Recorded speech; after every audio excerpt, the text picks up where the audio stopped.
Bom, nós vamos ter aqui no debate o Inácio Araújo, bastante conhecido, crítico de cinema, da Folha de São Paulo, ficcionista, escritor, e com experiências também na prática cinematográfica. Eu vou dar uma coisa bem telegráfica. Então, por favor, aqui, o Inácio. Já falei, o Paulo Sacramento, cineasta, né? E me dá aqui agora a lista aqui. Eu não tenho de cabeça dos longas. Os longas que eu fiz? Bom, eu dirigi. Agora estou terminando o terceiro filme, né? O primeiro foi O Prisioneiro da Grade de Ferro. Depois Rio Corrente foi. O terceiro eu espero que vocês vejam muito em breve. Estou terminando agora. Chama O Olho e a Faca. E o Rubens Machado, nosso terceiro debatedor hoje, professor da ECA, professor titular da USP, arquiteto e também alguém que tem todo um trabalho de cursos e de escritos, artigos, etc., sobre cinema. Por favor. Bom, então, com a palavra, Rubens, para começar a nossa conversa hoje sobre o cinema de invenção, que é uma expressão que era usada pelo Jairo Ferreira e outros, que foi, hoje, por nós, escolhida entre várias denominações que o cinema pós-68 teve no Brasil, né? Então, vamos começar, então, com a palavra do Rubens. 15 minutos, 20? Bom, eu vou tentar falar, então, sobre esse filme que vocês acabaram de ver. Pina Manhattan, feito em Super 8 em 72, em Nova York. O L.A. Sica passou 8 anos, 9 anos, a partir de 70, em Nova York, um exílio artístico. Embora nessa época, mesmo os exílios artísticos eram de algum modo políticos também, pelo grau de censura e grau de repressão que existia no Brasil.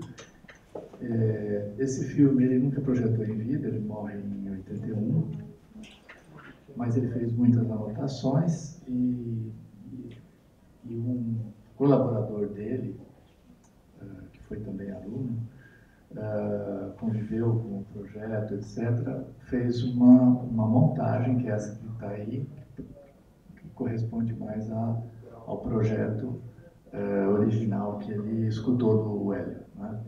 Então,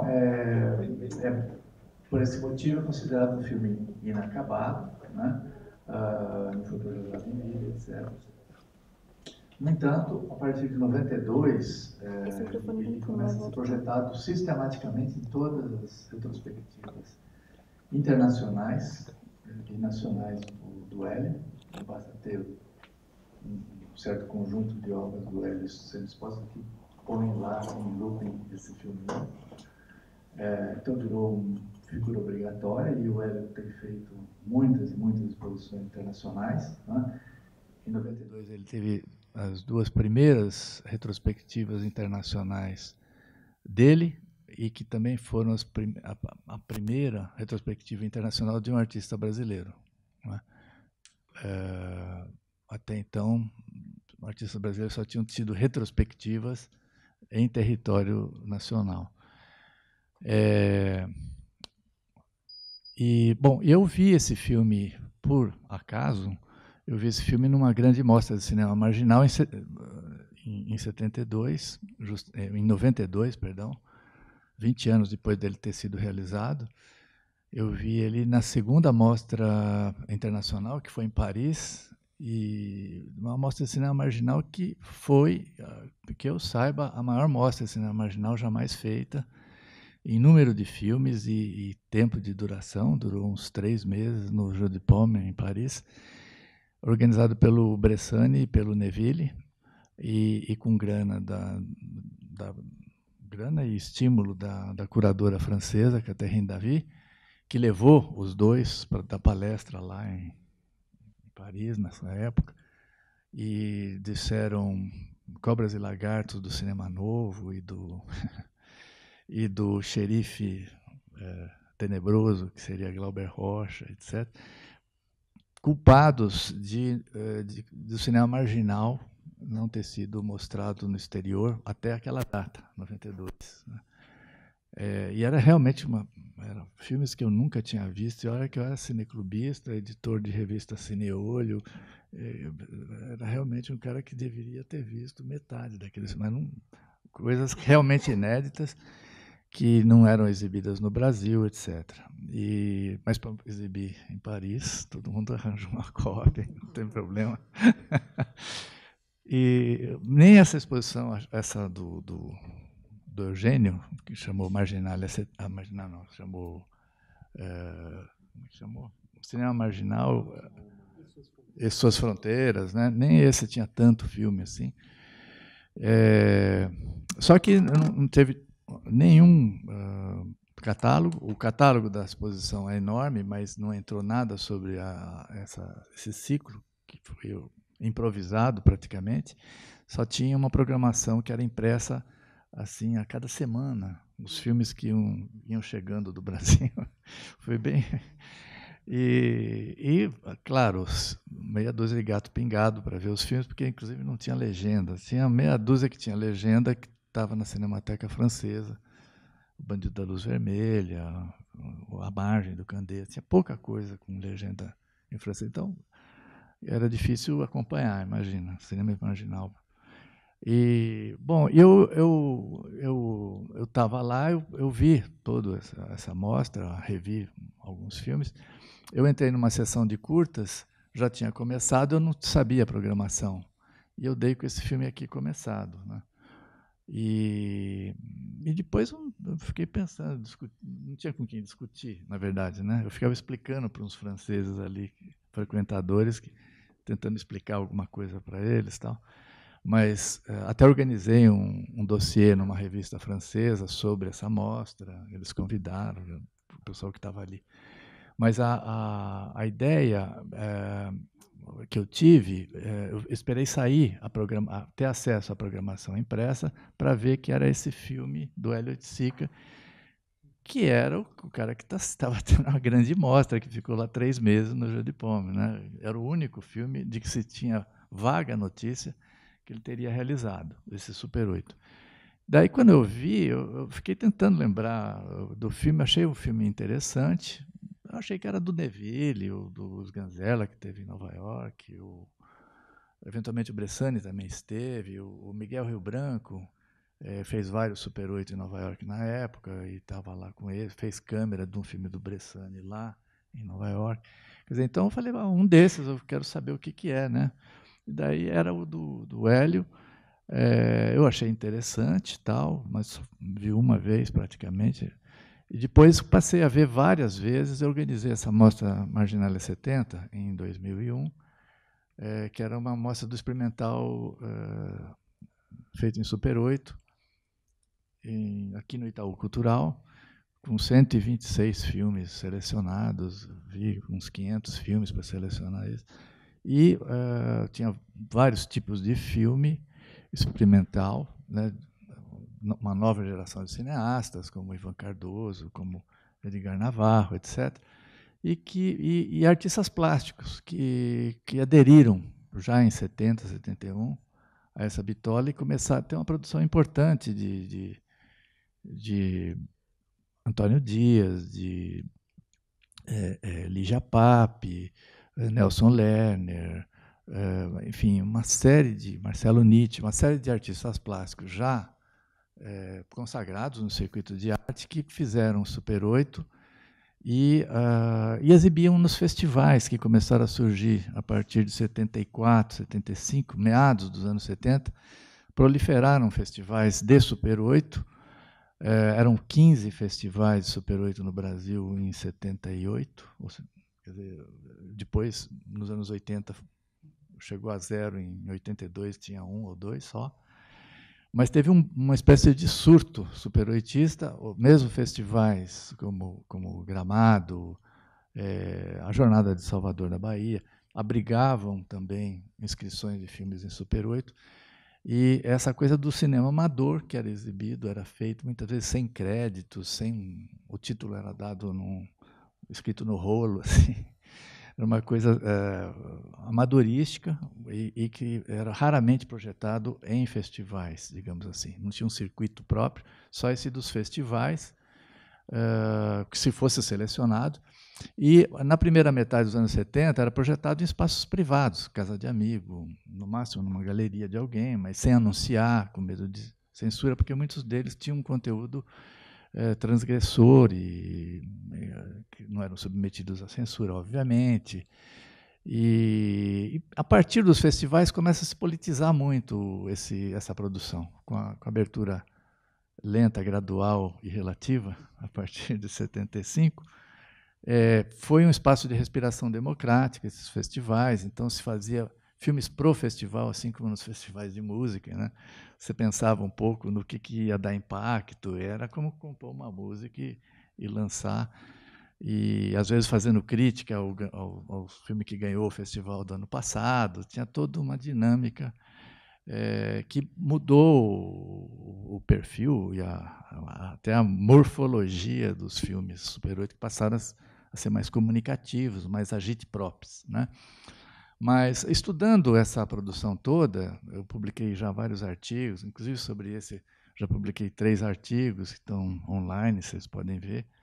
Um acabou de sair na revista Ars, aqui da Programa de Artes Visuais, que tem um dossiê Oiticica, um artigo grande de análise desse filme, mas já há uns 10, 12 anos que eu tenho publicado pequenas análises menores. Eu acho que esse filme ele resume o que tinha sido o superoitismo dos 3 primeiros anos, 70, 71, 72. Ele tem tudo a ver.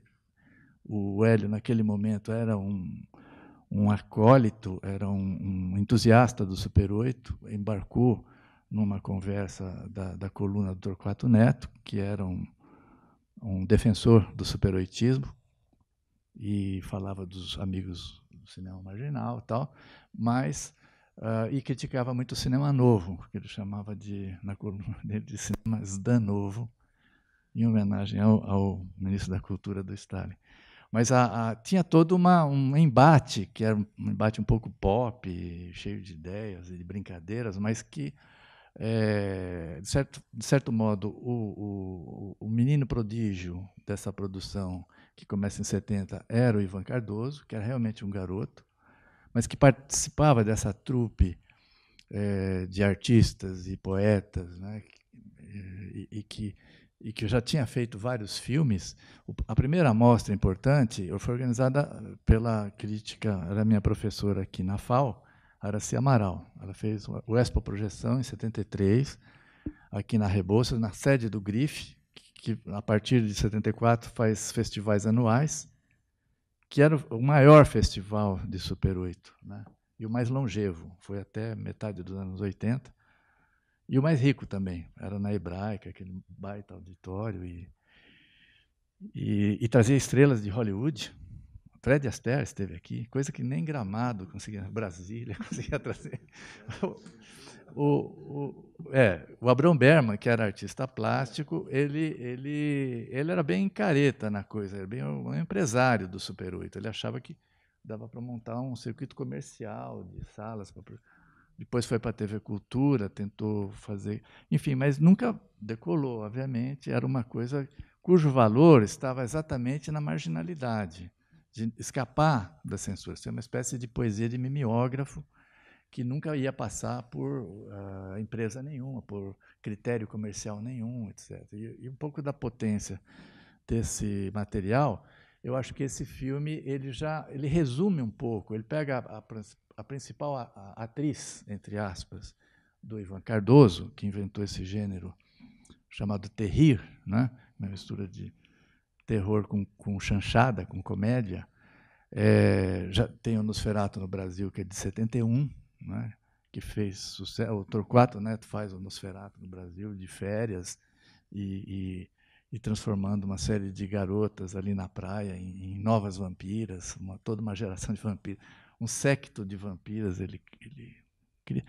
A primeira vampira, a primeira vítima, a primeira vampira é essa que o Hélio chama para Nova York para fazer o papel da Agripina, né? A Cristine Nazaré. Que não era atriz. Depois ela chegou a fazer um ou dois filmes e era bailarina também, mas tinha a ver com essa coisa de ser uma primeira vítima vitimadora, porque a Agripina, num certo sentido, ela é a mãe do Nero, a figura histórica, não é? Que abriu o caminho para o Nero, era uma mulher famosa e cruel, e que era uma eminência parda de vários Césares. Desde garota, ela era uma mulher fatal, nos dois sentidos da palavra.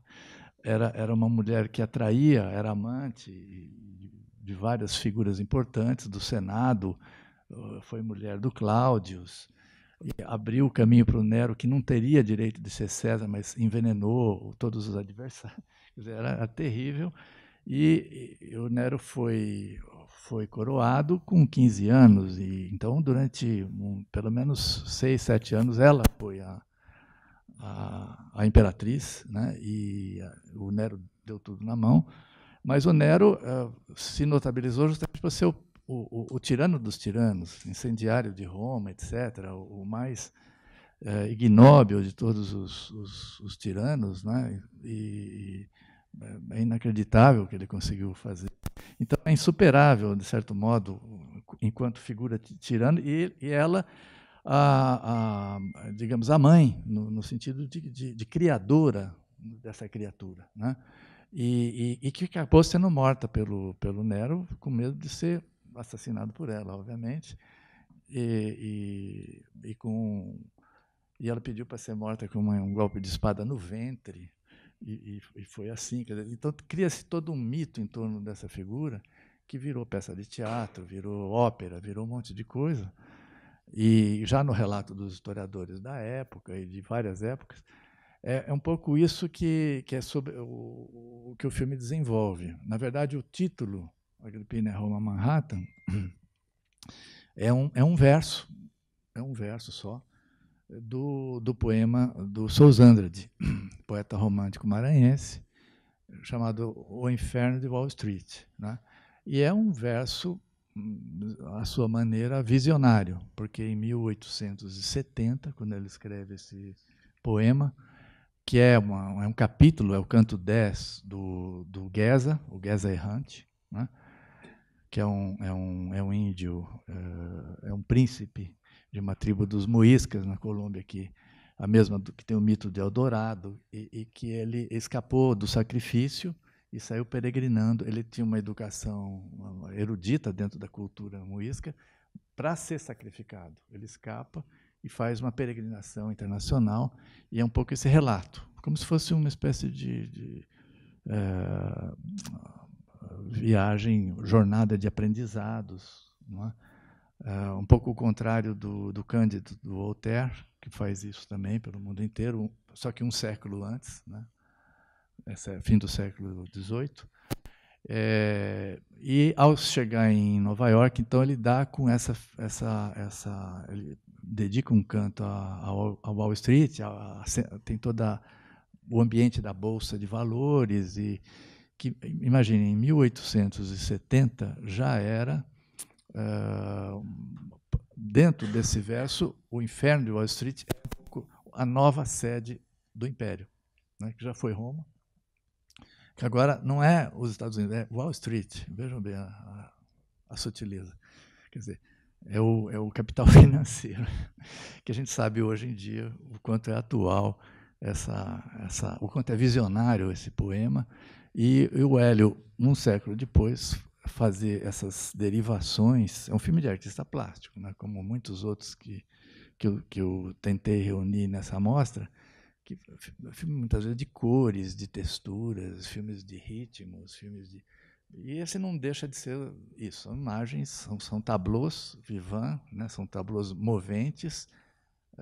É um tríptico, se você quiser. Primeiro tem ela de romana, lá fantasiada de romana, fazendo uma figuração diante daquela arquitetura meio romana ou neoclássica, né, da arquitetura bancária, financeira, quer dizer, como se ele ambientasse Roma em Wall Street, e descrevendo toda aquela verticalidade imponente que começa pela catedral gótica que fecha a perspectiva da Rua Street, né, da Wall Street, e que já foi, quando foi erigida em meados do século XIX, ela era o ponto culminante já de Manhattan. Durante décadas foi o ponto culminante. Se via de longe, não era a Estátua da Liberdade, nem edifício nenhum. Era essa Trinity Church, que hoje faz coceira no pé dos arranha-céus, mas está lá. E é uma volumetria vertical por excelência, a arquitetura gótica é uma espécie de anúncio, de enunciação dessa busca dos céus. E tem todo um discurso sobre essa verticalização. Ele usa muito, no segundo bloco, que é ela já vestida de uma baliza, né? Andando ali por uma esquina. Você não sabe muito bem, ela está perdida. Essa baliza que vai na frente da banda em comemorações públicas, né?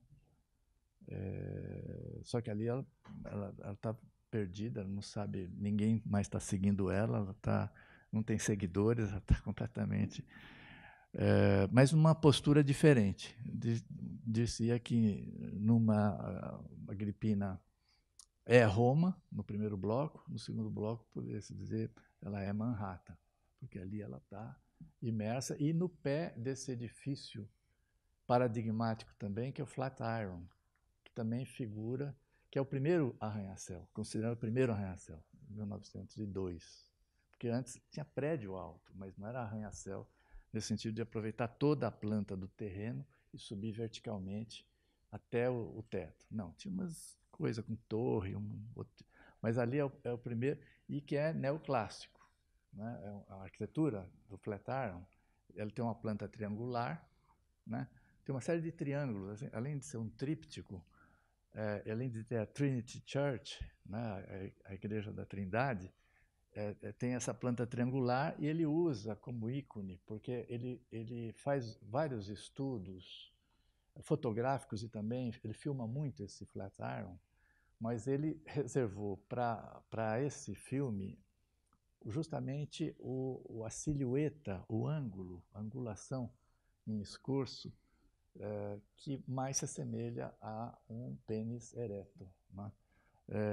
E não é à toa. E o jogo de dados que se dá no terceiro bloco é uma alegoria que tem a ver com Mallarmé, o jogo de dados não abolirá o acaso, e todo um projeto artístico, né, que se pode vincular a Mallarmé, e toda uma discussão que o Hélio tinha como um projeto artístico muito dialogado na época com várias pessoas, mas principalmente Haroldo de Campos. Né? Então, tem toda uma espécie de plano de ação nesse filme, embora ele seja um filme de um minimalismo quase que obscuro, enquanto discurso. Né? Ele não fala... E nisso também ele guarda uma característica que resume um pouco das características, se não do cinema marginal, desse superoitismo, que eram filmes às vezes muito curtos, às vezes eram improvisados, tinham versões maiores e menores que eram montadas segundo a projeção, e que se assemelhavam, principalmente a partir de 74, 75, a agitprops, mas agitprops obscuros, quase sempre obscuros. Né? Tem vários agitprops, é raro que eles que tenham uma mensagem clara no sentido do agitprop dos anos 60 para trás. Né? E do jeito que nos anos 80 se retomou. Então, eu acho que eu vejo ele um pouco como um agitprop obscuro, cuja mensagem é difícil de determinar criticamente, mas que, de certo modo, tem esses elementos de uma visão, uma antevisão do futuro do Império. Né? O que dialoga com os filmes do Glauber Rocha, o filme Claro, que ele rodou em Roma, que aí é o antigo centro do Império, fazendo uma reflexão sobre o imperialismo na vida dele de exilado político e pensando um pouco sobre suas derrotas dos anos 60. O filme já é de 74. Quer dizer, esse filme, de certo modo, até antecipa alguns projetos do Glauber, que os roteiros que ele escreveu lá na Città degli Dei, roteiros que ele queria filmar na Itália, né, que era um pouco uma retomada da antiguidade, da mitologia antiga, para pensar o contemporâneo, né. Então, é um filme, no mínimo, curioso, né, e o fato dele estar sendo exibido sempre e nunca ninguém ter escrito nenhuma linha sobre ele é um pouco uma curiosidade a mais, né, porque, afinal, está sendo visto um filme. Porque o Hélio não exibiu em vida, é inacabado, não mereceu nenhuma linha. Mas sempre se menciona, ele foi exibido, o filme tal, na exposição, mas ninguém chegou a analisar. Eu me senti um pouco desbravador, assim, fazendo uma espécie de...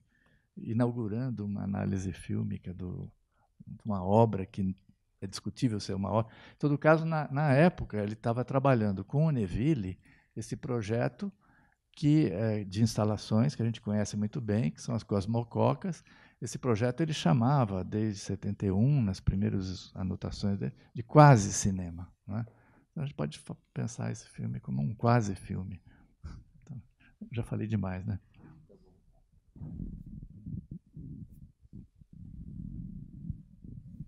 Bom, depois dessa explanação é difícil falar alguma coisa, né? Vou tentar mudar completamente, falar de outra coisa. Tem uma constelação de filmes na mostra, né? Inclusive os filmes do Carlão. Eu acho que nessas coisas que o Rubens falou, o final me chama muito a atenção, porque para mim é bastante misterioso. Engraçado, na época talvez nem fosse tanto, mas que é essa característica de uma certa opacidade, né, de uma certa desse caráter meio obscuro que os filmes adquirem em determinado momento, né, e que a gente fala muito justamente desse cinema que a gente chama de underground, ou invenção, ou marginal, enfim, que nome tenha, e que é um cinema, a rigor, tão diversificado, né? Ele é muito diferente. Às vezes houve filmes que entraram em cartaz, houve filmes que nunca circularam, houve filmes que foram censurados, houve filmes que as pessoas simplesmente não mostraram, né? Já para não falar dos não concluídos, né?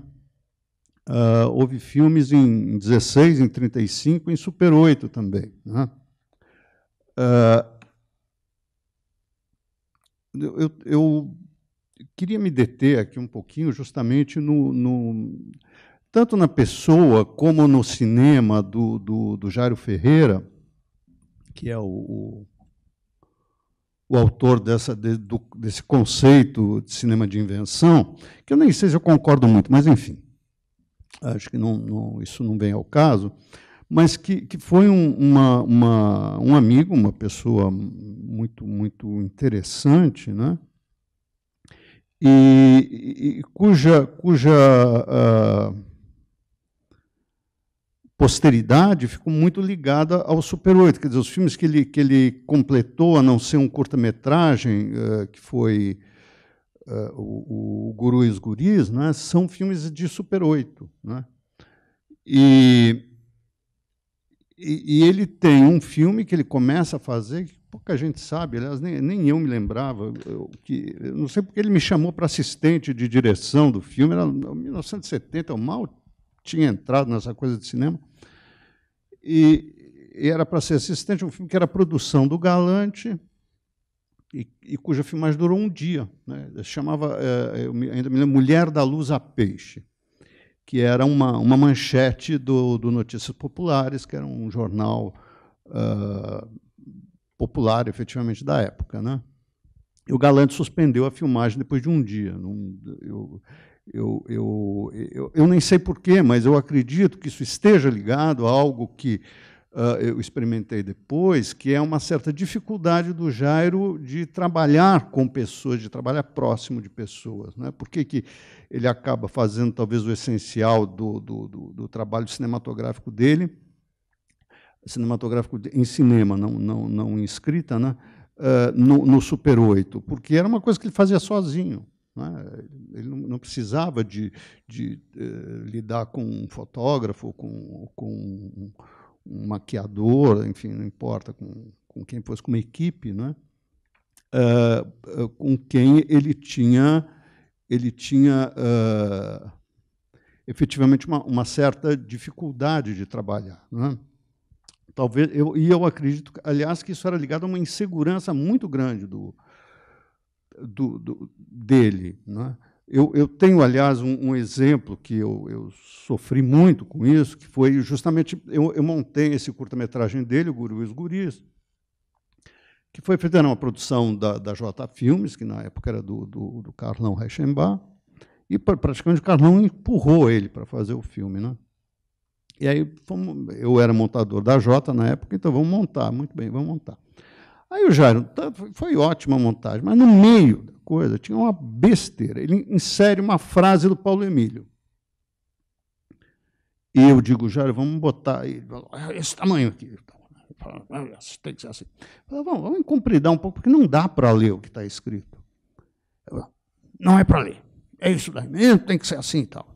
Tá bom, tudo bem. Então, se você quer isso, o filme é seu, afinal, né, se vira, aí fica alguém com o filme. Tá bom, isso é 74, seria por aí, 75, enfim. Bom, 20 anos depois, não estou exagerando, uns 20 anos depois, o Jairo chega para mim e diz, você tinha razão, tinha que fazer. Pô, estava na cara que ninguém lia aquilo, a menos que fosse o cara que fazia a leitura dinâmica. Era um absurdo, eu tinha medo, dava para você chegar no meio da frase. É bem Jairo isso, né? Então, isso eram bem coisas do Jairo, que, ao mesmo tempo, eu trabalhei com ele. Ele foi meu assistente de montagem na Jota, diga-se de passagem. Quando era eu e ele trabalhando, era excelente, porque qualquer maluquice que eu quisesse fazer, ele dizia, manda ver, é isso daí, está ótimo e tal. Então, quer dizer, ele era um conselheiro da radicalidade, né? Isso foi excelente. Né? E, ao mesmo tempo, quando havia necessidade de ir ao laboratório, de conversar com outras pessoas, enfim, né? Aí era muito difícil, o Jairo não conseguia fazer, ele se desentendia com as pessoas com muita facilidade e tal. Né? Eu acho que disso resulta, em grande parte, essa boa disposição que ele teve para trabalhar no Super 8, né? Para soltar o Vampiro da Cinemateca e mais tarde outros filmes, né? E que eu acho que são filmes que expressam muito, em certo sentido, tanto a paixão cinematográfica como uma certa, eu quase diria, uma certa paixão da solidão, né? Uma certa poesia da solidão que está ali dentro, que é um pouco algo que tem a ver com todos os cinéfilos, na medida em que o cinéfilo é muito um solitário, né? Em boa medida, um solitário, depois ele sai para conversar com os outros, mas aí um bando de solitários. Né? Em geral, junta um bando de 20 solitários e aí você faz uma revista, faz um filme, essas coisas. E que depois ele vai converter em tanto que vamos dizer assim, teoria, né? nesse livro, Cinema de Invenção, porque o Jairo era um crítico, um excelente crítico, por sinal. Quer dizer, excelente, a gente precisava saber um pouco ler o Jairo, né? Quer dizer, ele não era convencional, ele falava as coisas muito às vezes enviesando, não sei como dizer, meio enviesadamente, entendeu? Uma das coisas inesquecíveis que eu tenho, experiências inesquecíveis que eu tenho de cinema, foi entrar em um filme com o Jairo, né? E 10 minutos depois o Jairo vira para mim, vamos embora, Inácio. Pô, Jairo, a gente acabou de comprar a entrada. Ele falou, então, eu já perdi meu dinheiro, não vou perder meu tempo. Levantou e foi embora. Aí eu fui atrás dele, o filme era chato para burro mesmo, né? Tinha razão, mas não é o convencional, né? Essa impaciência que o Jairo tinha era muito característica, né, dele, desse modo de ser dele e muito levado, né, por uma impulsividade, muito grande e por arroubos, assim, às vezes de ternura e às vezes mesmo de traição de amizade, que era algo que ele se sentia quase compelido a fazer, como se ele fizesse por obrigação, né, de maltratar os amigos e tal, de criar problemas para os amigos. Enfim, como eu falei, esse universo de que a gente fala, que se chama invenção, o underground, o experimental, como usa o Júlio, né? Ele é muito variado, envolve pessoas com ideias muito diferentes, envolve, talvez, essas pessoas são unidas, de certa maneira, por uma época, né? A época mais pesada da ditadura militar, né?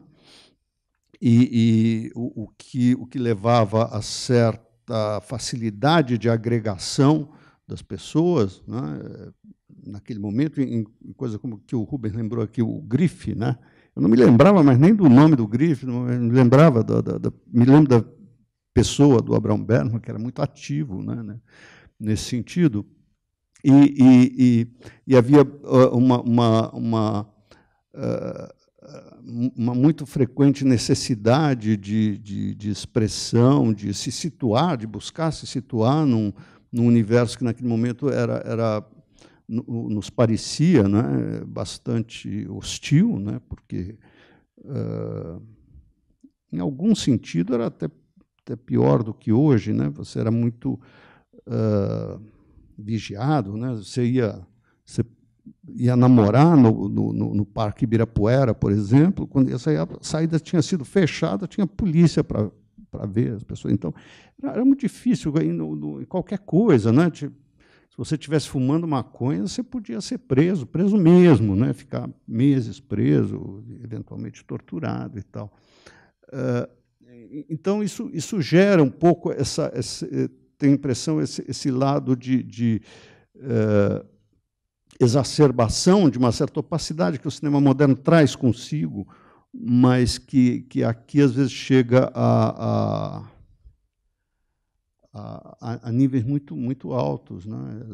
Que tornam, às vezes, até meio difícil a apreciação de determinados filmes, né? E nesse universo, o Jairo se movia muito bem, curiosamente, ele se movia com muita alegria, com muita disposição, né? E sempre na medida em que fosse ele razoavelmente sozinho ou perto de pessoas próximas, pessoas que pudessem entendê-lo, né? Eu não sei, espero que isso tenha interessado um pouco a vocês. Qualquer coisa a gente conversa depois, porque agora eu passo para o Paulo. Bom, a gente podia fazer esse debate aqui por vários caminhos aqui, né? Seria possível falar do Jairo, de Cinema de Invenção, enfim, de várias maneiras. Eu acabei pegando aqui, primeiro eu quero falar um pouco como é que eu conheci esse cinema, né, também, muito rapidamente, porque eu me sinto também um pouco, inclusive nessa mesa aqui, sempre fazendo um pouco essa ponte, né, desse período e tal. E eu conheci o Jairo, né, quando eu estava estudando aqui na ECA, em 91, quando a gente resolveu fazer uma revista de cinema que chamava Paupéria. Curiosamente, né, é uma teia aqui, né, de coisas que se juntam, claramente aqui inspirada pelos últimos dias de Paupéria e tal, que a gente conhecia muito vagamente, né? Eram pouquíssimos elementos que eram possíveis num período pré-internet. Enfim, a gente não tinha o acesso a essas coisas todas, como bem o Rubens falou. Imaginem eu com 18, 19 anos, no começo, né, da década de 90, interessado por esses filmes a partir de um livro que eu tinha lido, que tinha recém-saído, alguns anos antes, e que meu irmão mais velho tinha comprado, que era o Cinema de Invenção. Não nessa edição aqui, mas na primeira edição. E eu li aquele livro sem conhecer nenhum daqueles filmes. Eu nunca tinha visto nenhum daqueles filmes, né? Então, eu olhava aquelas fotos, de vez em quando tinha uma foto, assim, né? Eu olhava aquela foto e eu imaginava um filme, certo? Eu nunca tinha visto aquilo lá e eu li aquele texto do Jairo e era muito instigante ali para mim e para as pessoas da minha geração, da minha classe aqui da ECA, enfim. A gente ficou muito interessado naquilo. Eu fui um cara que trouxe, eu lembro de tirar xerox do meu livro, porque era um livro que também já não tinha mais para pegar. Na biblioteca tinha um exemplar, mas daí um pegava, os outros queriam ler e tal, a gente tirava alguns xerox ali e tal. E a gente resolveu fazer, alunos de turmas diferentes, Arthur Outram era de outra turma, também resolvemos fazer uma revista sobre um cinema que a gente não conhecia, né?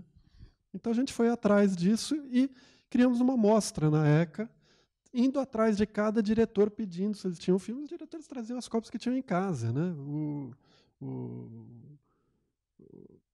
Era uma época em que alguns filmes, enfim, claro, eram feitos em 35mm, mas se fazia redução para 16mm. Então a gente trouxe vários desses filmes que a gente exibiu aqui, o diretor trouxe, para não trazer 6 latas, que é um peso horroroso para se carregar, trazia 2 latinhas de 16, assim, com o filme inteiro ali. Enfim, e por conta dessa revista eu fui entrevistar o Jairo, conheci o Jairo e comecei a conhecer todos esses diretores e todos os filmes deles, que era um trabalho mesmo de garimpo, né? Esses filmes não estavam disponíveis por ali. E daí, fiquei pensando muito quando tive o convite do Ismael para participar aqui. Aliás, queria agradecer o convite, né? Achei excelente, enfim, num ano em que Terra em Transe faz 50 anos, deveria ser uma coisa muito maior, né? A gente está falando muito mais disso, enfim, desses filmes. O Rei da Vela, sabe, assim, acontecendo agora e sendo reencenado, enfim, é um momento muito importante que a gente pode repensar, um momento de uma produção cultural brasileira com com vigor, né? Eu acho que incomparável com nenhum outro momento da história, né, do que eu conheço, assim. Realmente foi uma época em que todas as artes estavam numa ebulição muito grande, assim, né? Mas voltando para esse cinema, eu fiquei pensando muito sobre a questão da permanência, né, desses filmes. Porque eu fui pensar no tempo. Eu estava ali em 1991, querendo conhecer esses filmes que tinham sido feitos em 67, 68, enfim, entre 68 e 71, a maior parte deles. Ou seja, fazia 20 e poucos anos que esses filmes tinham sido feitos. Naquela época, para mim, esses filmes eram tão distantes, e para a minha geração, como se eles fossem assim, uma coisa como limite, sabe assim, era uma coisa feita num passado muito distante. A maior parte dos cineastas não fazia mais cinema, enfim, tirando honrosas exceções como Carlão Reichenbach, Júlio Bressani, que estavam ainda ali, né, muito atuantes, aliás. A gente estava pegando realmente um final, assim. A minha sócia trabalhou no último filme que o Candeias fez, por conta muito dessa revista que a gente fez, que eu fui lá conhecer o Candeias, e daí a gente se juntou e tal, para viabilizar uma coisa, mas era realmente um cinema que estava muito distante da gente. E, de repente, eu me vejo aqui, né, 25 anos depois, e eu vejo que passou mais tempo dessa época em que eu fui procurar essas pessoas do que existia esse hiato naquela época. Quer dizer, é uma coisa muito maluca aqui para mim, né, de repente me dar conta dessa coisa. E pensando nesses filmes e tal, um pouco para o que eu ia falar hoje aqui, pensar como esses filmes eles são mais atuais ainda hoje, para mim, eu sinto como as pessoas têm visto esses filmes, do que na própria época em que eu conheci esses filmes, né? Que era uma época em que realmente esses filmes estavam completamente desaparecidos, esquecidos, né? E a partir dali, é impossível precisar a partir de que momento as coisas vêm, né? Mas alguns anos depois saiu a segunda edição do livro do Jairo, enfim, começou-se um movimento de que esses filmes começaram a ser possíveis de ser vistos também por vários, né, desde o VHS, depois o DVD, depois, enfim, mostras que foram sendo feitas, e um interesse sempre crescente. Eu vejo que hoje em dia, não só os filmes são mais acessíveis, estão sendo mais vistos do que nunca foram, como eu acho esses filmes relevantes hoje como eles nunca foram também, né? Claro que eu não posso comparar com a época em que eles foram feitos, mas eles já não foram nem vistos na época em que foram feitos, né? E eu falando com os diretores não conheciam os filmes uns dos outros. Sabe? Eu fiz muito, né? Quando a gente relançou esse livro, são duas pontas aqui, né? Quando eu conheci o Jairo, e eu fui responsável pela reedição, que é a terceira edição do livro que a gente acabou de fazer, fazendo uma mostra também no Cine Sesc, como tinha sido quando foi feito o primeiro, porque os filmes não eram tão conhecidos. E dessa vez eu achei importante fazer, pegando pelo menos um filme de cada cineasta que tem um capítulo no livro. Porque muitos deles, talvez a metade, continuam tão desconhecidos como. E com filmes que nunca tinham sido vistos. Por exemplo, um dos filmes que a gente resgatou foi o filme do Júlio Calasso, que a última exibição dele, por incrível que pareça, foi feita aqui na ECA, quando a gente lançou essa revista, 25 anos antes, né? Então, existe esse tempo circular, essa coisa, que, de repente, as coisas renascem, né? E a gente vai encontrando as pessoas e nos debates assim, eles falando, pô, mas eu nunca vi os filmes. Fiquei muito impressionado com o André Luiz Oliveira falando, né? Para mim, o filme dele é uma obra-prima absoluta, assim, um dos meus prediletos de todos os tempos, assim. E um filme, para mim, seminal dentro do que seria o cinema de invenção e tal. E ele falando que ele conhecia, lá na Bahia, ele conhecia o Bandido da Luz Vermelha, era o que tinha chegado, sabe, a informação que ele tinha ali, e talvez uma outra coisa muito pequena, assim, quando ele partiu para fazer os filmes. Então, existia isso que o Jairo falou, né, colocou como uma sintonia, né? Ele jogou poeticamente essa questão, coloca várias sintonias, visionária, intergalaxial, etc. Ele criou vários títulos de sintonias, mas que é verdade, existia uma sintonia ali entre aquelas pessoas, né? Com filmes muito diferentes, mas pensando também a partir dessa provocação que o Ismael faz, né, de colocar, de pegar a partir do Terra em Transe, ao invés de centrar no Terra em Transe, de centrar numa questão do cinema novo, etc., realmente trazer quais as influências, o que estava acontecendo no período, quais eram as outras correntes, né? Fiquei claro, não tem como não pensar um pouco nisso, né? O que é? Estamos numa mesa sobre cinema de invenção, numa mostra a partir do Terra em Transe, quer dizer, como é que esse cinema de invenção se coloca, né? E eu não vou absolutamente teorizar aqui, eu não me sinto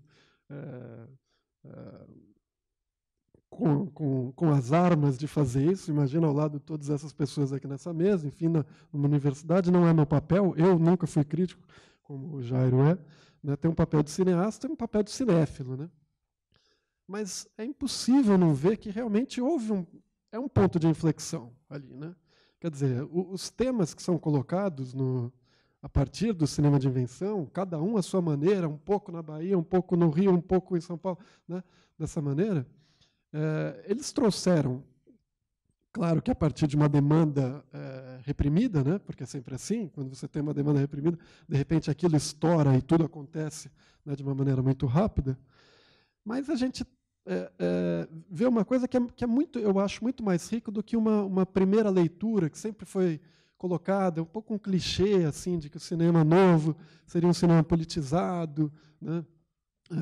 E esse cinema marginal, não, o cinema de invenção seria uma coisa que se encaminhava só para o lado do individualismo das pessoas, enfim, que negava essa questão, né, da política, uma rejeição direta da política. E sendo que, na verdade, tem, por exemplo, Rosenberg é um cineasta que, sei lá, se a gente for fazer uma revisão de uma coisa, ele está mais para cinema novo, inclusive, do que para o cinema de invenção, etc., por uma linhagem mesmo, assim, e até pela convivência que ele teve muito forte e também com Glauber e no Rio de Janeiro, né? Mas o que eu vejo voltando à questão da permanência, como é que esses filmes eles se tornaram tão importantes e tão, né? Eu acho que eles se tornaram realmente importantes porque eles eram extremamente políticos à sua maneira, né? Negando essa política com P maiúsculo, enfim, essa questão totalizante, essa coisa que o cinema novo tinha, e pensando, por exemplo, o povo, né, o país, o povo, e eles não, né, de uma maneira muito individual, mas muito política, né, extremamente política. Então, hoje em dia, quando a gente vai ver, por exemplo, né, eu posso citar aqui de uma maneira muito rápida 3 coisas que são o que há de mais político hoje em dia, porque hoje em dia, quando a gente fala em política, não se trata mais daquela dicotomia do marxismo-leninismo, ou do liberalismo, ou dessas coisas todas. A gente está ligado numa coisa que é muito mais próxima, eu imagino, dos jovens, e que foi como eu senti, como a minha geração sentiu, né? Que é essa questão, por exemplo, que está muito colocada hoje em dia, do feminismo, claro, que já vinha daquela época, mas não estava tão presente no cinema. Então, de repente, a gente vê o Sganzella fazendo os filmes e colocando a Helena Inês com aquela força, né? Nunca tinha sido colocado as mulheres com aquela maneira. É claro que não é uma tendência. Revendo os filmes, você vai ver filmes do Júlio Bressani ou de outros que são extremamente machistas também. Também existia, mas você vê que havia espaço para surgir essa coisa. Para se falar de drogas, por exemplo, né? Era uma coisa que não se... Pô, o André Luiz de Oliveira vinha com um filme como ele vem, né? Um filme maconheiro, né? Daquela maneira, assim, colocado. É um ponto de inflexão, né? E que são as discussões que estão se tratando hoje em dia. Estamos falando aqui de liberação do uso de drogas hoje em dia. Por que, né, a experiência uruguaia é tão importante aqui para a gente? Então, são as questões que a gente está colocando. O aborto, né, por exemplo. Quem veio falar do aborto? Né?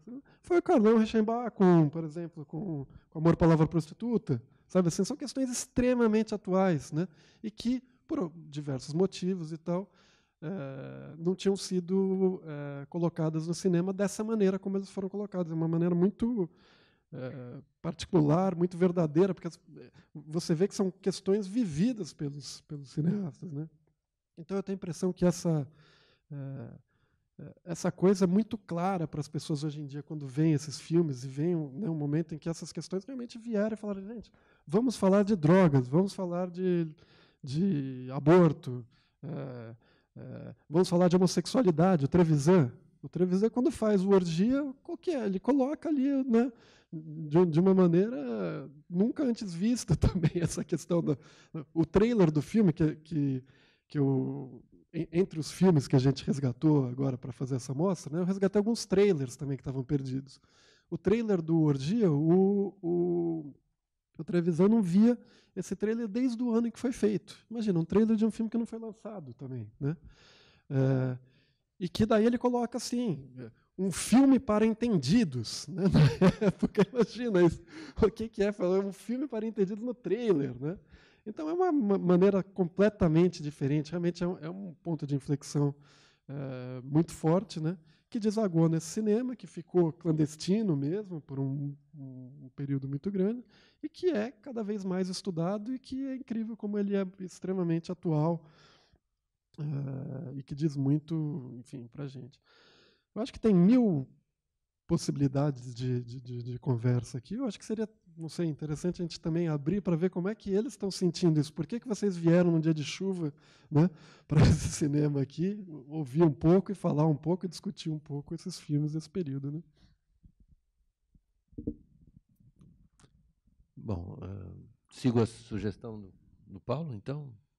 Vamos abrir a conversa com todo o pessoal que está aqui, justamente para poder fazer esse diálogo, né, com relação a esse movimento todo e toda essa produção que se afigura realmente como parte dos grandes, voltando aí a falar em momentos, né, do cinema brasileiro, essa questão que cada geração viveu de uma maneira diferente, né? Então, você vê quem gostaria de fazer uso da palavra, e a gente vai fazendo esse ping-pong, então.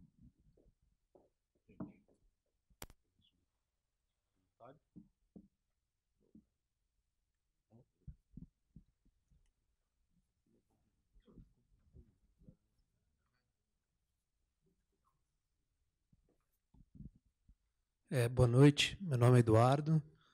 Eu tenho me interessado recentemente por alguns trabalhos do Oiticica, e eu nunca tinha visto esse filme, e tampouco li a crítica, o artigo do professor Rubens. Então, agora vou buscar o artigo. Até não sei se você fala um pouco sobre isso, mas eu li em algum lugar, não me lembro onde, que o Oiticica chamava Nova York de Nova Babilônia e York.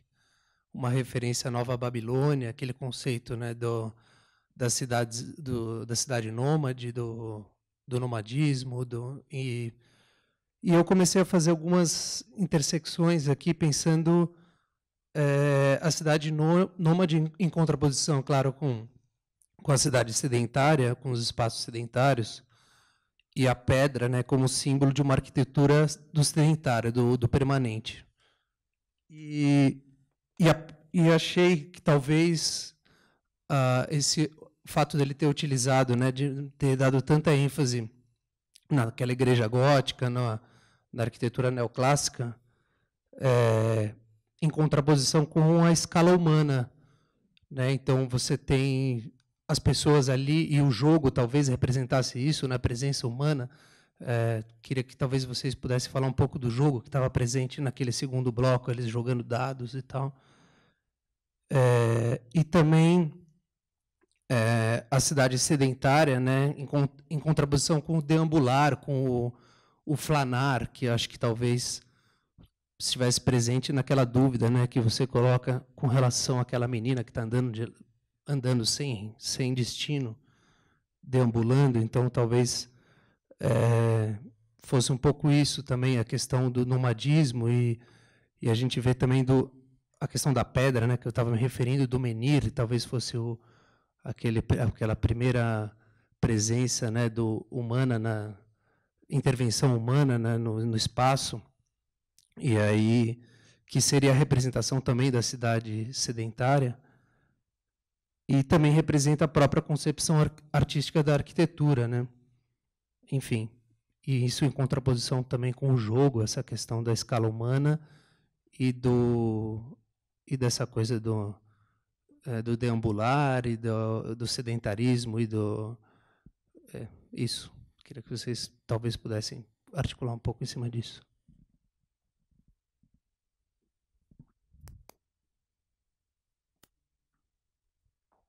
Não sei se vocês têm alguma ideia, mas eu deixo um pouco em aberto, porque como um agente próprio é obscuro, né, é uma contradição nos termos, o agente próprio pode ser tudo menos obscuro, teria que ser claro. E o significado daquele terceiro bloco, né, em relação aos dois anteriores, eu faço uma série de especulações também, seguindo um pouco essa lógica do movimento de câmera, que ele cria uma espécie de gramática, um sistema interno ao filme de movimentos, né? Pans verticais, depois pans horizontais no segundo bloco, né? A circulação, essa deambulação de alguém que está circulando no mesmo ponto, porque não sai do ponto, né? E depois isso se combina, essas duas verticais em cruz vão se combinar com o terceiro movimento, que é o movimento circular, que ele usa não quando ele sobe ele continua na vertical e desce e tal, mas predominam movimentos circulares para descrever o jogo de dados, né? Então, eu tenho uma especulação sobre esse movimento, que é dentro da escritura que a câmera faz no filme, para descrever não só as figuras humanas, mas as figuras totêmicas dos edifícios dos arranha-céus e tal, mesmo começando pela Trinity Church e tal. Ali tem uma lógica que a sorte está lançada, quer dizer, mas essa sorte está lançada é perfeitamente ambígua, porque pode ser a sorte dada pela atividade daquele ambiente de trabalho, que a gente pode pensar como atividade financeira. Então, aquilo é uma metáfora da atividade financeira, ou não, a sorte está lançada no sentido de se dirigir a ação do futuro, porque se ela foi no início Roma, depois Manhattan, ali seria o que? O futuro, o presente, o que seria? Quer dizer, então você pode especular um pouco essa reverberação de tempos diferentes nos três blocos, pensar aquilo como uma espécie de, agora, estamos sob o domínio do jogo do capital. O jogo é o jogo do capital, mas o jogo é o jogo de uma sorte que está sendo jogado no futuro, porque aqui, eles estão jogando sob uma placa de aço enferrujado de uma obra ali. Aquilo ali é um canteiro de obras como cenário, quer dizer, é uma espécie de quadrado. O Hélio tem toda uma série de obras que trabalha com quadrado, né? Magic Square. Exato, o Magic Square ele não deixa de recriar ali. Ali pode ser o quê? Uma obra do metrô, alguma coisa assim, não se sabe. Mas não são exatamente dois trabalhadores em hora de almoço que estão jogando dados. Embora um deles... Eles parecem mais artistas do que trabalhadores, operários. Então, o jogo de dados se dá entre artistas ou entre trabalhadores? Porque a presença latina é um elemento fisionômico presente desde o começo, né? O cavalheiro que abre a porta e pega a Agripina no carro no começo é um latino, quer dizer, é um pouco assim, é Roma em Manhattan, quer dizer, tem o latino da antiguidade, mas tem essa população latina, que o Hélio é parte disso, os brasileiros que estão ali. O cabeludo de óculos é o Antônio Dias, talvez o maior artista plástico brasileiro da época, comparável à repercussão que o Hélio já tinha. Era ele, internacional, o Antônio Dias, introdutor do pop no Brasil.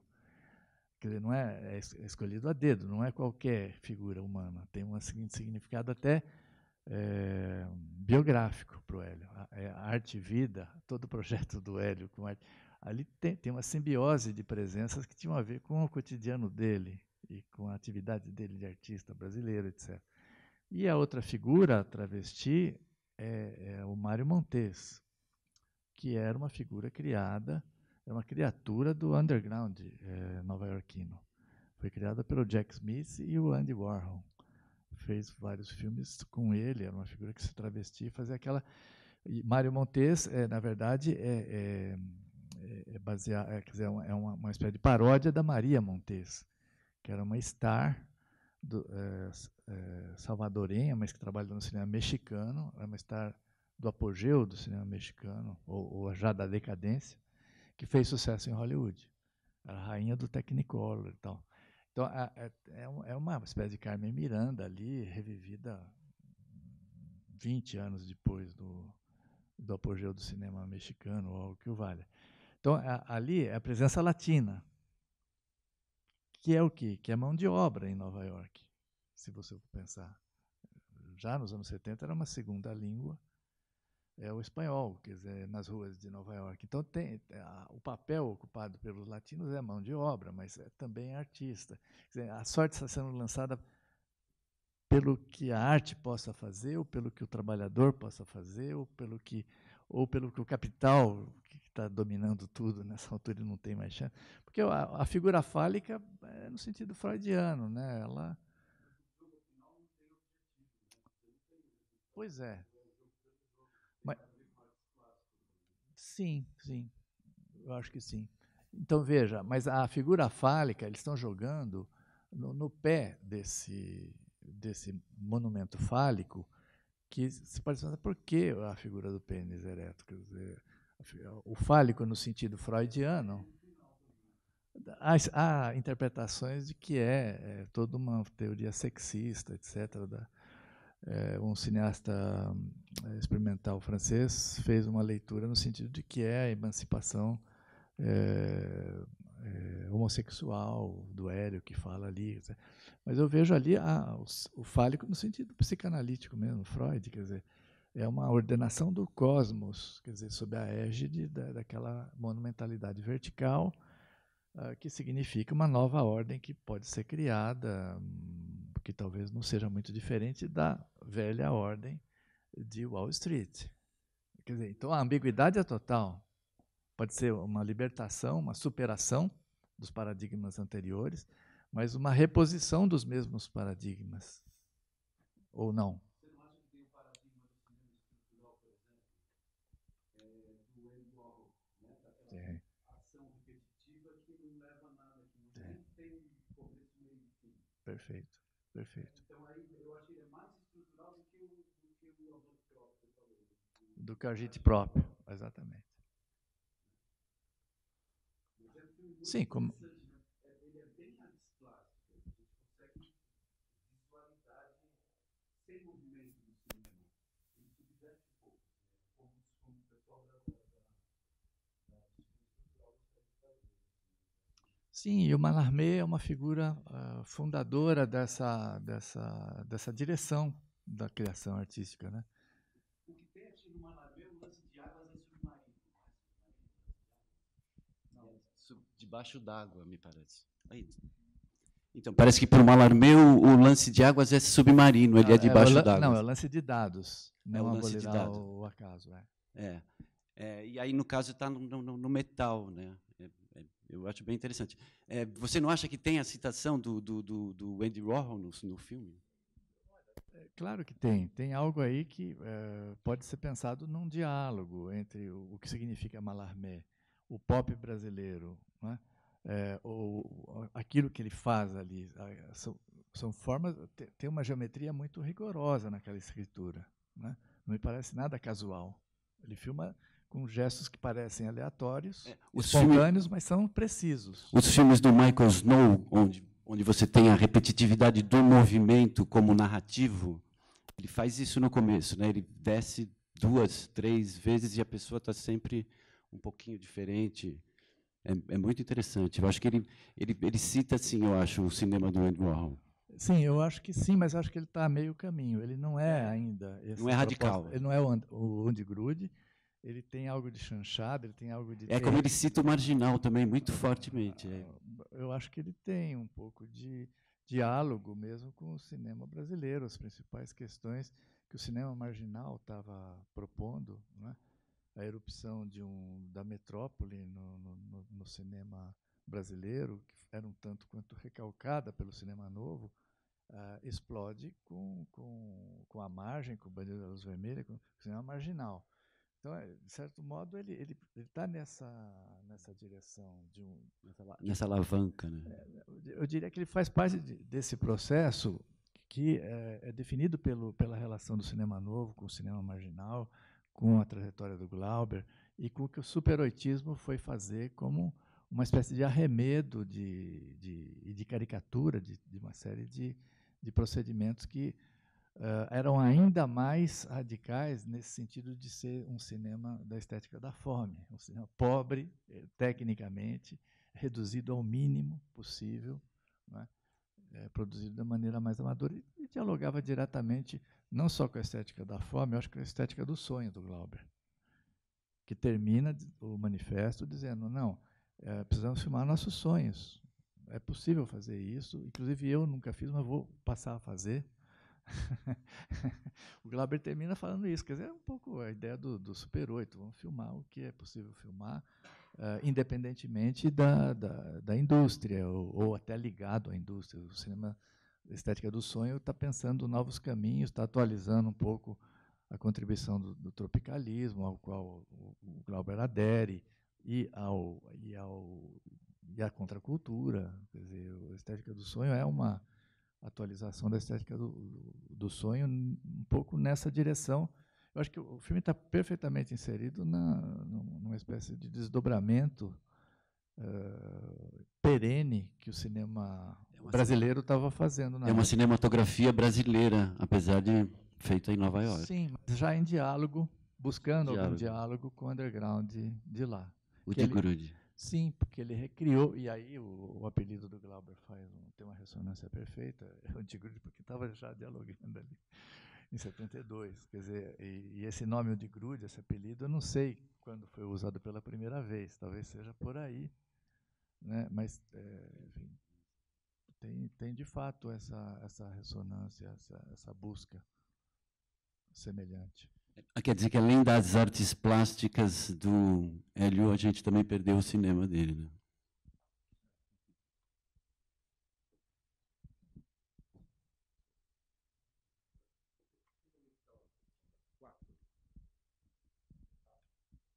Então você viu o filme do Carlão, né? Jairo, posso pedir para você falar Desculpa. Nossa, essa foi genial, hein? Ato falho fantástico. Agora eu vou ter que... Vai ter que incorporar agora. Mas, Inácio, seria legal você fazer um pouco do Carlão também. Inclusive, você tem aquele texto fantástico sobre ele e as mulheres, que faz um... Não sei o texto, sim, senhor, você está olhando para mim assim. Eu podia aqui dar uma incorporada, mas essa coisa do texto eu lembro bem.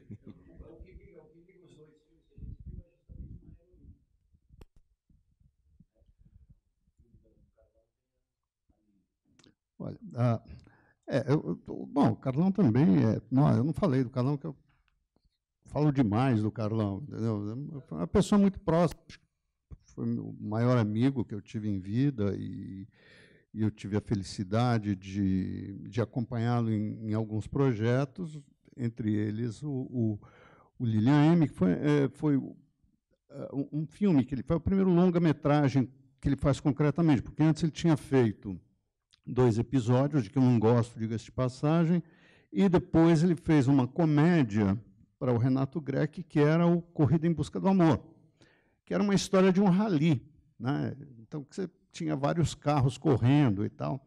E o Renato Greck, para quem conhece, o Renato Greck era completamente atrapalhado como produtor, então, depois de uns 10 dias de filmagem, não tinha mais dinheiro para pôr gasolina nos carros. Então, você fez um filme de rally sem carro, né? Que acaba, o Carlão tinha que inventar as coisas, que era... ele inventa um personagem que é delicioso, que é o professor Ivan, o terrível, né? Que é ele mesmo que faz o papel, porque não tinha dinheiro para contratar ninguém mais. Então, que sai correndo, que entra com cavalo, bota uma carruagem com cavalo, enfim, essas coisas. É para quebrar o galho, né? Então, o Lilian, não. O Lilian é feito no quadro da J Filmes. O que é a J Filmes? Era uma produtora de comerciais muito célebre, porque ela pertenceu ao Jacques Desselin, que foi um técnico, ele ainda está vivo, né? Um grande técnico do período da Veracruz e muito inventivo. Então, quando termina a Veracruz, digamos que fica como herança 2 produtoras de publicidade, que é a Lynx, que era o César Mêmolo e o fotógrafo Chick Fowler, né? Entre outros, né? Daí tinha muita gente. E o Jacques faz a Jota, que era a produtora mais, digamos, mais inventiva, mais fina dessas aí. O que acontece? Quando a Jota vem, o Jacques Desselin, horas tantas, ele resolve morar em São Sebastião, construindo casas para os caiçaras, essas coisas. E ele vende a J Filmes, e a J Filmes entra em crise, e era o Valdemar Lima, que era um fotógrafo do Deus e o Diabo, por sinal, e o Lúcio Brown, que era um montador, e eles vendem a parte deles, que era 50%, para o Carlão. E por que ele compra? Porque a mãe do Carlão queria que, já que você vai mexer com cinema, né, essa porcaria que a gente sabe, que tenha alguma estrutura e tal, né? Então o Carlão compra 50%, fica com 50%, fica com a Gine Desselin, que era a mulher do Jacques, né? A ex-mulher do Jacques. Bom, o que acontece? Sempre foi uma relação muito conflitiva entre os dois, porque o Carlão queria fazer longa-metragem e ele queria fazer da Jota uma base para ter uma produção, digamos, de cinema popular, à maneira do Roger Corman, quer dizer, muito barata e usando aquele lugar. Ela era muito bem equipada, tinha, na época, o melhor estúdio em funcionamento em São Paulo, né? E a Gine não queria isso, achava que isso era coisa de maluco e que tinha que fazer comerciais e tal, publicidade. Então, sempre foi alguma coisa bem conflitiva. Mas, ao fim de um certo tempo, o Carlão consegue fazer o Lilian M baseado com base no material da Jota e na equipe da Jota, que era muito boa, diga-se de passagem. O material também, né? Quem assiste até hoje ao Lilian se impressiona muito com a estabilidade da imagem, né? Que era foi uma Camiflex que ele usou, né? Era uma imagem muito firme, muito interessante. Hã?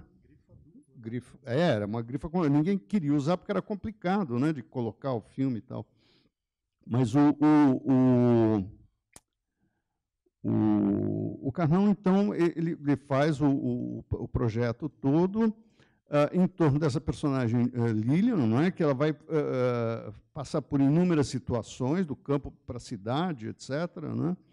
E que é também uma espécie, ao mesmo tempo, a cada 10 ou 15 minutos, mais ou menos, o filme muda de estilo. Você pode ter um drama, começar com uma espécie de drama rural, passar daí para uma chanchada, daí para uma outra, para alguma outra coisa. Quer dizer, era quase uma espécie de mapeamento quase uma espécie de mapeamento do cinema brasileiro, né, de várias coisas, de vários aspectos que tivesse tido o cinema brasileiro em cada segmento, né.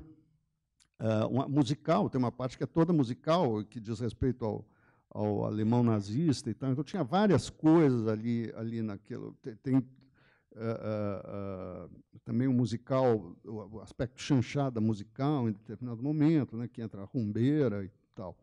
Enfim, me parece que foi um filme muito de exploração, né, de alguma maneira, de exploração dele mesmo, né, das possibilidades dele. Porque, curiosamente, esse período, embora o Carnão detestasse publicidade, né, a vantagem é que a publicidade te dava uma prática boa, né? Então, eu tenho a impressão de que ele cresceu muito como cineasta, né, pelos comerciais que ele quase era obrigado a fazer, né? Bom, se um dia eu posso contar a história era uma firma completamente anticonvencional nisso, né? Vocês sabem como é que publicidade funciona, né? O cara faz o filme e aí faz o cliente esperar o filme, né? Enquanto espera, ele enche o cliente de uísque. E daí, quando o cara vê o filme, qualquer coisa serve, entendeu? Qualquer coisa está bom, né? Está ótimo. Imagina, a Jota jamais fez, nunca passou pela ideia de ninguém fazer uma coisa dessa, servir um cafezinho e olhe lá, né? Então, era diferente da expectativa que tinha. Mas, com isso, ele consegue uma prática que permite a ele passear por vários estilos. Ele conhecia cinema muito bem também, né? Ele era um cinéfilo desses absolutamente perdidos, né? Ele conhecia tudo e amava tudo, amava o cinema, assim como amava as pessoas. Era uma coisa impressionante.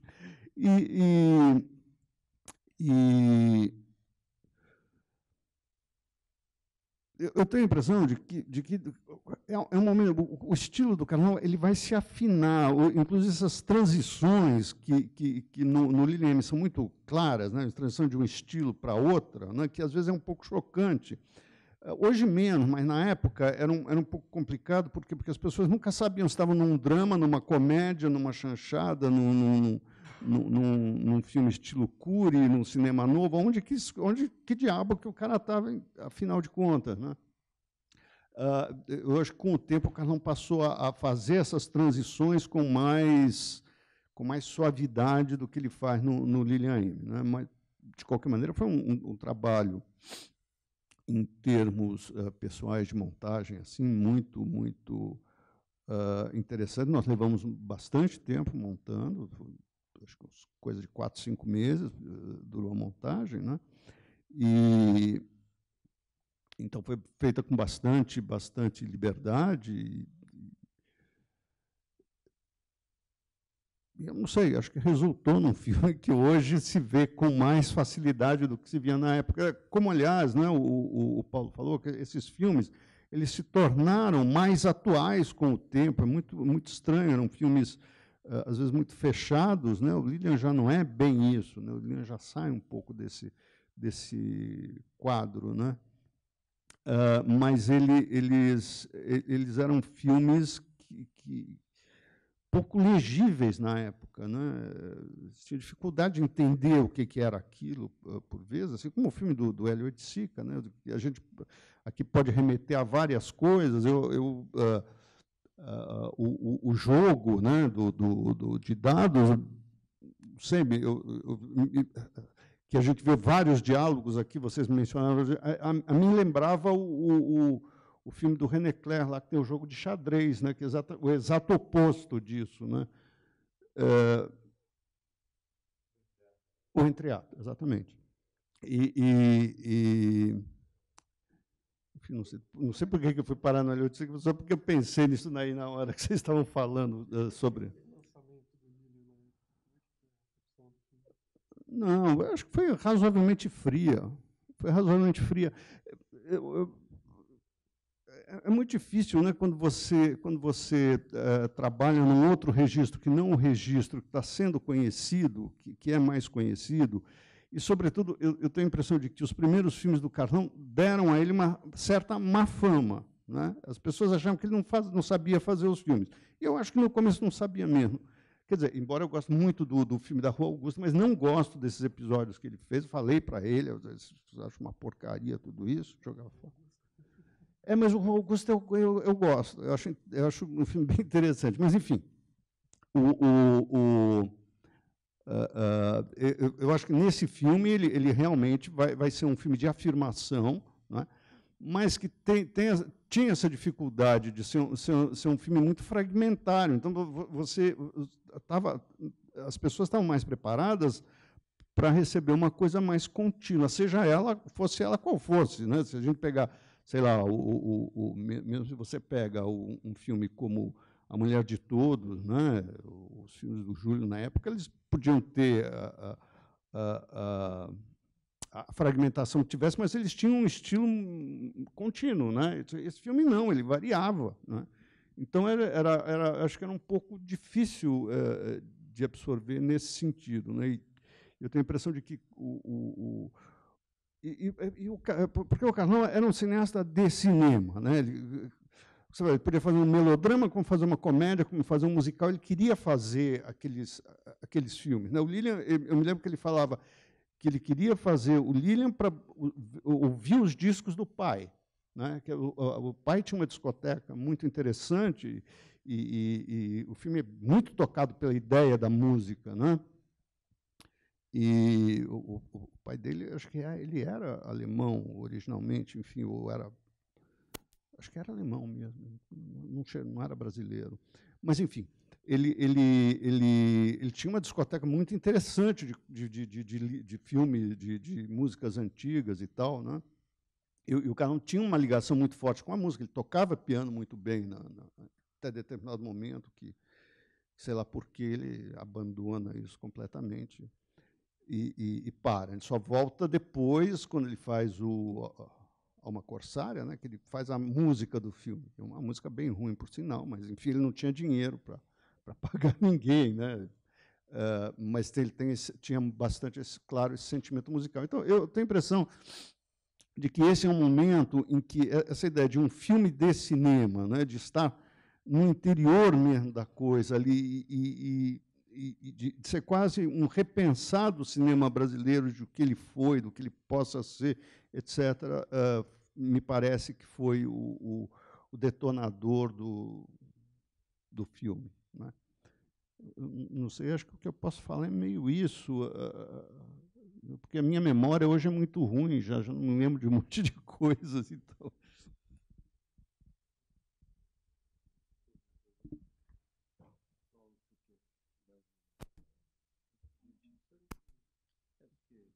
Deixa eu fazer uma perguntinha então, para o Paulo tentar especular. A gente vê esses filmes todos, né, que tem essas punções tanto pessoais quanto artísticas ou políticas, dependendo, né, desses vários dessa galáxia aí, como diz o Jairo, e que tinha uma dificuldade de acesso, né? E hoje a gente vê um cenário que é, por outro lado, muito louco, com 150, 130, 150 longas propriamente ditos sendo lançados ou da forma que são, e como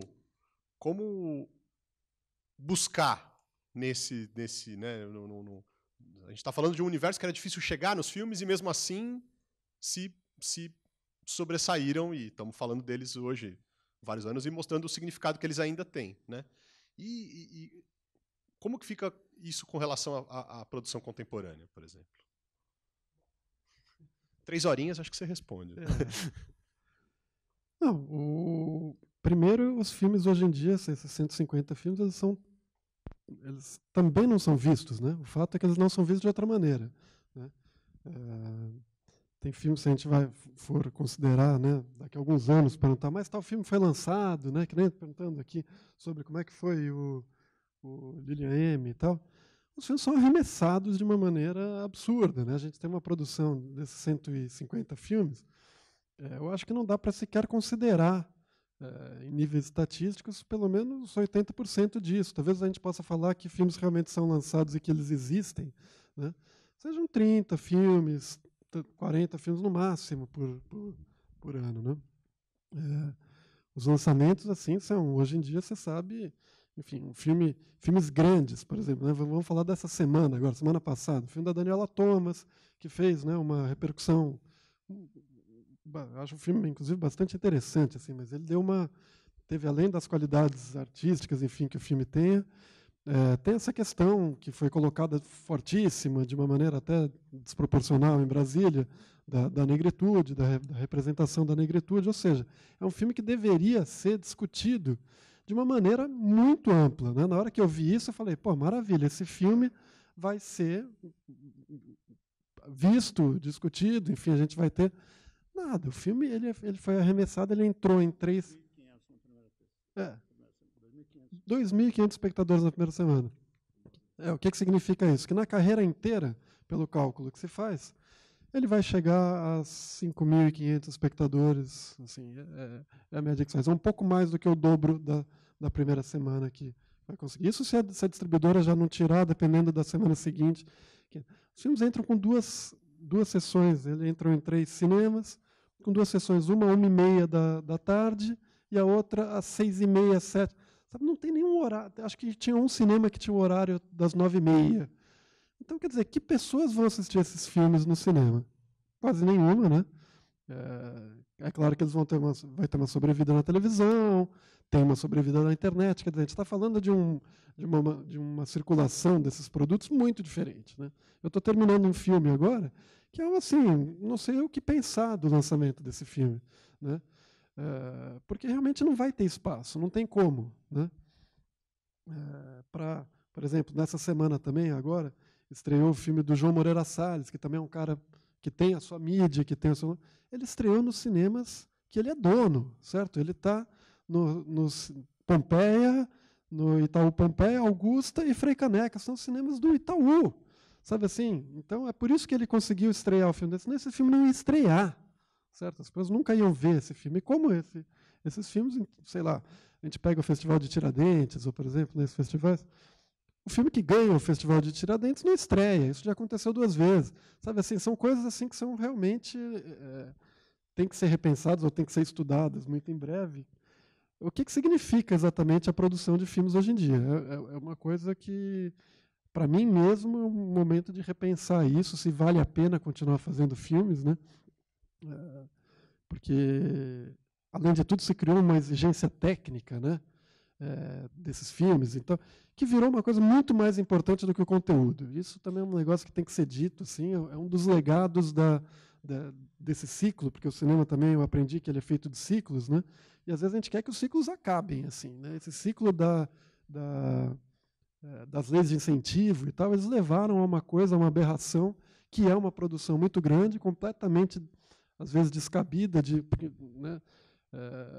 Sem força, sem público, sem nada, muitas vezes. É claro que tem as exceções honrosas, e no meio de uma produção grande, isso é excelente, né? Porque a gente consegue que filmes sejam feitos, filmes que talvez não fossem feitos. Mas há um custo, que é um custo completamente desproporcional, né? E esses filmes, eu não sei nem como que eles podem vir a ter alguma chance, porque é uma quantidade tamanha de filmes, né? Que eles passam em brancas nuvens, essa é a questão, né? Acho que eles vão ter que ser redescobertos, e o que vai ser redescoberto não é que nem a gente falando de uma produção brasileira que existiu durante um período, e que daí você vai lá e você redescobre a produção, né? Eu acho que o que a gente vai conseguir agora é redescobrir um outro filme, porque realmente é uma coisa muito estranha, assim. E a gente, enfim, tem que ficar atento para ver o que é, porque realmente a experiência de ir ao cinema, né, isso mudou, isso não existe mais, né, da maneira como era feito, enfim. Quando, sei lá, pensando assim, os filmes... Não dá para falar para Hollywood, mas é isso.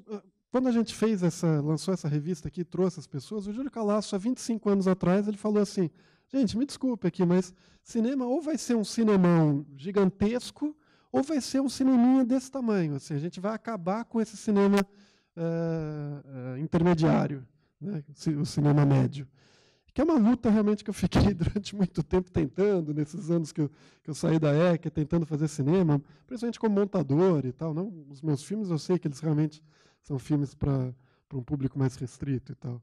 Mas de tentar manter um cinema médio é uma luta inglória, sabe? Acho que não existe mesmo. E a gente, depois dá muito murro em ponta de faca, vai chegar à conclusão de que é isso, de que é o cinemão para os shoppings, porque só sobraram os shoppings também, né? E enquanto existir uma lei que obriga esses filmes a serem exibidos, a gente, tudo bem, vai acontecer essas aberrações. Eu fui ontem ver um filme, anteontem, o documentário sobre a Maria Martins, né? Que é um escândalo essa pessoa, né? A Maria Martins é uma das maiores artistas brasileiras de todos os tempos, somando todas as artes, todas as coisas, de uma força, assim, de uma coisa estrondosa. Estreou, obviamente, em 2 horários e tal. O filme é bom, o filme conta muito bem a história ali e tal dela, muito acessível, não é uma coisa assim restrita para, né, viciados em arte, nada, um filme completamente que se comunica ali e coloca a figura dela. Eles tiveram a pachorra de colocar esse filme para passar, deram uma sessão a mais para ele, sábado às 23h30. E eu fui lá, obviamente, fui a única pessoa a assistir o filme no cinema. Só tinha eu. Quem é que vai assistir um filme contando a história da Maria Martins às 11h30 da noite, num sábado, né? Porque a concorrência é absurda, né? Você abre o Facebook hoje em dia, o que tem lá? Você tem tudo, né? A sedução de milhares de coisas acontecendo ao mesmo tempo, o excesso de informação, né? Então, acho que essa produção toda também reflete um pouco isso. É um excesso de informação, né? Uma informação que não se retém, né? Que é a lógica um pouco da televisão e tal, né? Os telejornais que você assiste todo dia, eles são o mesmo jornal, né? Se um dia eu tenho a impressão que se alguém colocar o jornal da semana anterior e colocar no horário das 8h30, ninguém vai perceber. Vai passar porque, né, eles são idênticos, assim. Então a gente está aprendendo a fazer um cinema idêntico também, né? A gente olha, eu vejo no pôster, eu vejo os filmes assim, olho o pôster e falo, cara, esse filme eu já vi, né? E é óbvio que já viu, porque as pessoas aprendem a repetir um procedimento, a repetir os enquadramentos, enfim. Depois de um tempo começa a ficar cansativo ver cinema, né? Por isso que eu vejo mais, eu acredito que quase todo mundo aqui, a gente acaba revendo mais os filmes do que vendo os filmes novos, porque a gente sabe que esses filmes novos, né, via de regra, na maior parte das vezes, são pastiches e de um momento em que realmente a gente está muito perdido, assim, né? Com as honrosas exceções, que quando a gente vê, enche os nossos olhos, né?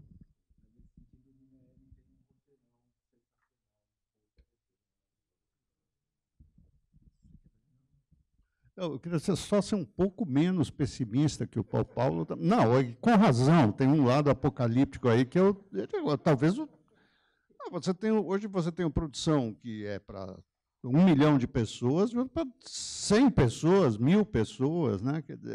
É complicado, né? Agora, eu tenho a impressão de que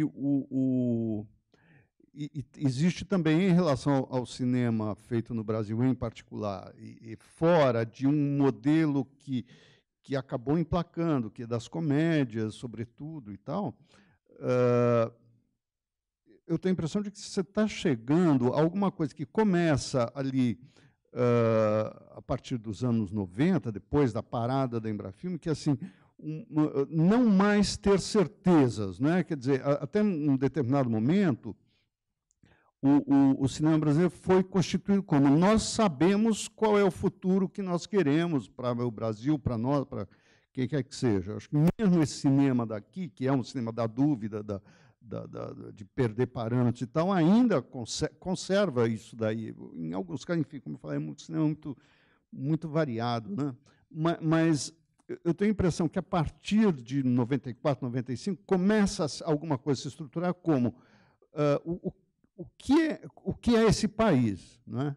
O que nós somos. Em vez de você dizer, nós somos isso, e temos que marchar, sei lá, para o socialismo, ou para qualquer coisa, você diz, que diabo é isso daqui com o que a gente está metido? Isso você pode ver no Vazante, ou no Rio Corrente, ou no Gabriel Montanha, enfim. Né? Não há um filme significativo brasileiro que você gosta, mais ou menos, eu gosto, nem gosto muito, acho o Vazante muito pesado. Um filme de uma cenógrafa mesmo, né?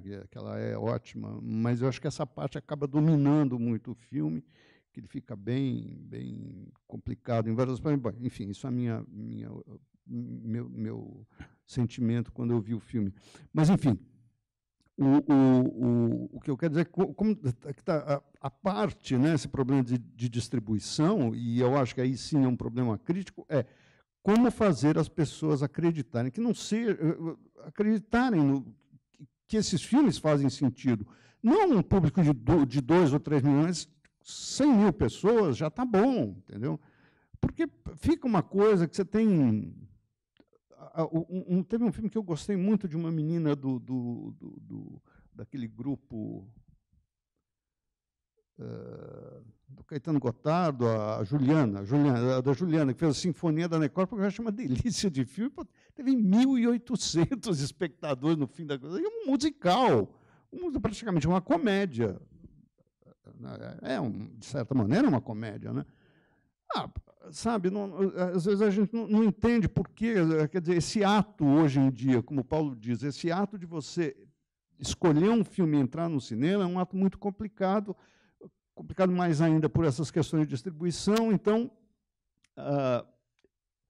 isso é alguma coisa que, não sei, tem que estar no centro das preocupações. Eu acho que, sobretudo a tua geração de críticos e tal, né, de quem vem agora por diante, né, que outro dia eu estava com o Ismael e a gente estava assombrado lá com o novo pessoal do YouTube, né? O cara que anda de boné para trás e fala dos filmes e tal. Que mundo que nós estamos? Não, né? A gente não se preparou para isso, era diferente. Né? Com mais de 1 milhão de seguidores. Né? Esse cara tem mais de 1 milhão de seguidores. Pô, o filme da Daniela Thomas, sei lá, vai ter 5 mil espectadores. Pô, não é justo, né?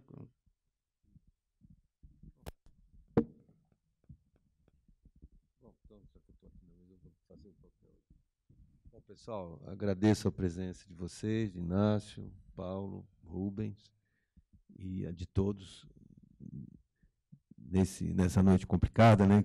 E conseguimos resolver os problemas, né? Passamos o Agrippina, tivemos uma ótima conversa aqui com os convidados e convido vocês a continuarem vir aqui na mostra, né? E que terá outros debates também. Eu queria saber se alguém pode me dar uma carona para Vila Madalena, entendeu? Então tá feito. Temos 2 aqui, tá ótimo.